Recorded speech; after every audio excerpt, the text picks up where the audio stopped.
The world's oceans are at risk, and I think many people around the world have taken them for granted. They're 70% of the Earth's surface. But it starts with the fact that about 85% of the world's fish stocks are either seriously depleted or well on their way. You have over 400 dead zones where just life has stopped. That's an area about the size of New Zealand.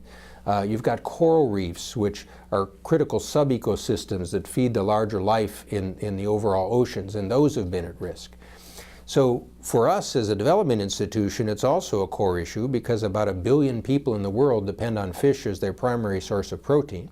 It's a key source of jobs, whether it be for tourism, whether it be fisheries. There's hundreds of millions of jobs depending on this. And so what we're trying to do is bring the different parties together and send a signal, the signal of SOS, save our seas. The oceans are everybody's business, but no one can do it alone.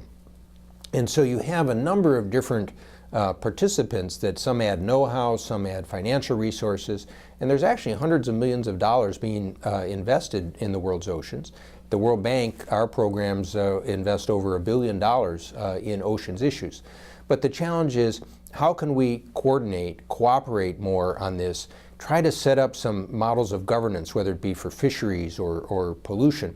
And that's where I think the World Bank can play a particular role, because what we've seen in other areas of biodiversity, from tigers to other types of wildlife, is the bank is in a unique position. We've got relationships with developing countries, and they're often the core areas.